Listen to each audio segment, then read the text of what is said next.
حي على الفلاح. ஒரு தோழர் வருகிறார், அல்லாஹ்வுடைய தூதரே மத்த ஸாஅ, மறுமை எப்போது வரும்? அவர்களுடைய சிந்தனையை பாருங்கள். தூதர் சொன்னார்கள், மறுமை எப்போது வரும் என்று கேட்கிறாயே, அதற்காக என்ன தயாரித்து வைத்திருக்கிறாய்? அவர் சொன்னார், அல்லாஹ்வுடைய தூதரே, என்னிடத்திலே அதிகமான தொழுகைகளோ நோன்போ கிடையாது. நான் ஒன்றை வைத்திருக்கிறேன், அல்லாஹுவையும் தூதரையும் நேசிக்கிறேன். அல்லாஹ்வுடைய தூதர் சொன்னார்கள், நீ யாரை நேசிக்கிறாயோ அவர்களோடு இருப்பாய். அவ்வளவுதான், ஒரு வார்த்தை.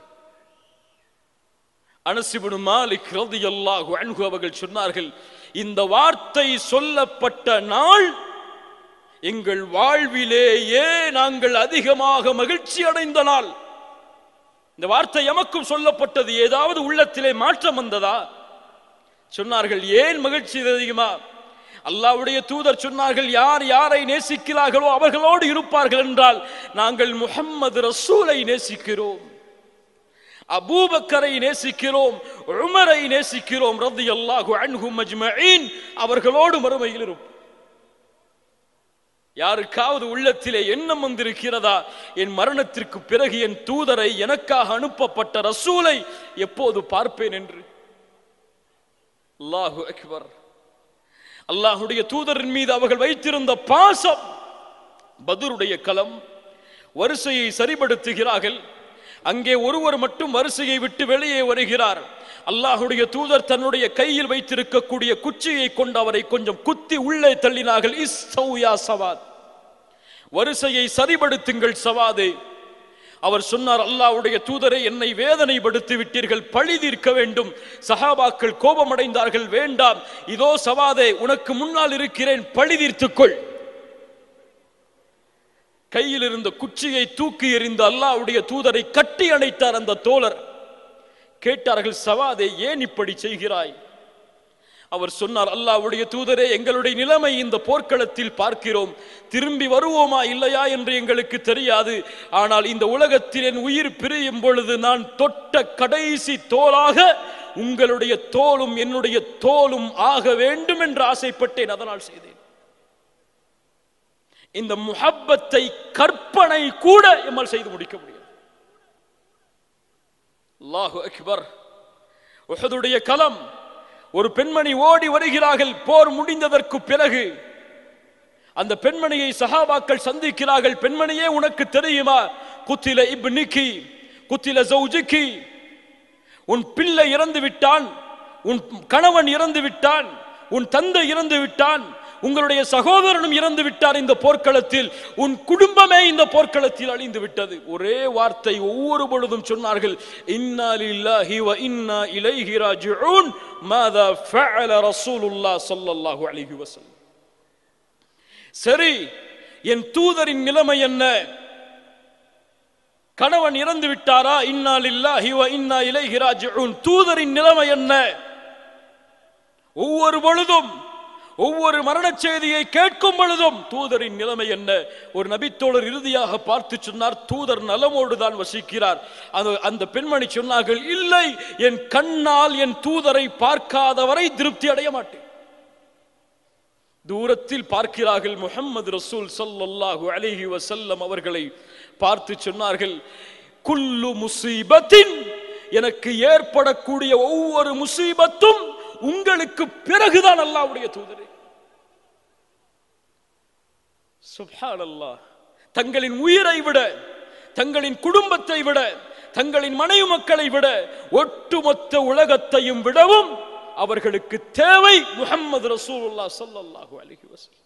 எமக்கு காசு, பணம், வியாபாரம், தொழில், கண்ணியம், மதிப்பு தூதர் தடுத்திருக்கிறார்.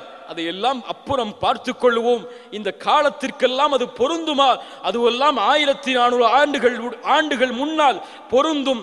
இந்த நவநாகரிக காலத்திலெல்லாம் பொருந்தாது என்று ஒதுக்கக்கூடிய முஸ்லிம்கள் இந்த கேள்வியை வைக்கட்டும். இதே நிலையில் நீங்கள் மரணித்தால் கபூரில் முஹம்மது ரசூலுல்லாஹ் யார் என்று கேட்கப்படுமே, என்ன பதில் சொல்வீர்கள்? என்ன பதில் சொல்வீர்கள்? அஷ்ஹது அன்ன முஹம்மது ரசூலுல்லாஹ் என்று கூறி இருக்கிறேன், பதில் சொல்லி விடுவேன். முடியாது. தூதரை நேசிக்க வேண்டிய முறையில் நேசித்து, தூதரை பின்பற்ற வேண்டிய முறையில் பின்பற்றி, தூதர் விளக்கியதை அவர்கள் விளக்கக்கூடிய முறையில் விளக்காமல் ஒருபோதும் தூதரை பின்பற்றுகிறோம் என்று எவரும் கூறுவதற்கு தகுதி இல்லை. அல்லாஹ் எம்மை மன்னிப்பானாக. பிலால் இப்னு ரபாஹ் ரலியல்லாஹு அன்ஹு மிகச்சிறந்த நபி தோழர். இந்த உலகம் அழியும் வரை ஒரு கருப்பு நிற அடிமையின் புகழ் இந்த உலகம் முழுக்க பரவி இருக்கும். பிலால் இப்னு ரபாஹ் ஏன் தூதரை விட்டு ஒருபோதும் பிரியாதவர் பிலால் ரலியல்லாஹு அன்ஹு. 5 வேளையும் பிலாலை பார்த்தாக வேண்டும் தூதர். ஏன் அதான் சொல்லுபவர் யார்? பிலால் ரலியல்லாஹு அன்ஹு. தூதர் வாழும் வரை தன் வாழ்வில் ஏற்பட்ட கஷ்டங்கள், கஷ்டங்கள், துன்பங்களை எல்லாம் துச்சமாக கருதியவர். ஆனால் ஒரு நிகழ்வு நடந்தது இந்த உலகத்தில். உலகமெல்லாம் இருளானது, வெளிச்சத்தை மறைத்து அந்த நாள் நடந்ததிலிருந்து தன்னுடைய மரணம் வரை ஒட்டுமொத்த மகிழ்ச்சியையும் பிலால் மறந்துவிட்டார். என்ன நாள்? முஹம்மது ரசூலுடைய மரணத்தின் நாள். அந்த நாளிலிருந்து அவர் மரணமாகும் வரை அவருடைய வாழ்வில் மகிழ்ச்சி கிடையாது. மதீனாவை விட்டே சென்று விடுகிறார் பிலால், ஷாம் தேசத்தை நோக்கி. மதீனாவை விட்டு என்றும் பிரியாதவர். தூதர் இருந்த இடத்தில் என்னுடைய உயிர் இருக்கும் சூழ்நிலையில் என்னால் வாழ முடியாது. அறிஞர்கள் கூறுகிறார்கள், பிலால் அவர்கள் அல்லாஹ்வுடைய தூதருடைய மரணத்திற்கு பிறகு ஒருபோதும் அதான் சொன்னது கிடையாது. உமர் அவர்கள் ஒரு முறை பின்னால் காலத்திலே ஒரு முறை சந்திக்கிறார்கள் பிலாலை. பிலாலே கொஞ்சம் அதானை கூறு எங்களுக்கு. ஆரம்பிக்கிறார், அல்லாஹு அக்பர், அல்லாஹு அக்பர், அஷ்ஹது அல்லா இலாஹ இல்லல்லாஹ், அஷ்ஹது அல்லா இலாஹ இல்லல்லாஹ், அஷ்ஹது அன்ன முஹம்மதர் ரசூலுல்லாஹ் என்ற அதானுடைய வரிகளை தொடர்கிறார். அஷ்ஹது அன்ன முஹம்மதர் ரசூலுல்லாஹ் என்ற வரியை தாண்டி அவரால் செல்ல முடியும். ஏன்? நான் உயிரோடு இருக்கும் பொழுது இந்த வரியை நான் உச்சரித்தால் முஹம்மது ரசூலை பார்த்து விடுவேன் பள்ளியிலே. இப்போது எங்கே பார்ப்பேன்? அல்லாஹு அக்பர். அதானை முடிக்கிறார். அந்த நாளில் ஒட்டுமொத்த மதீனாவும் ஒட்டுமொத்த நபித்தோழர்களும் அழுகிறார்கள்.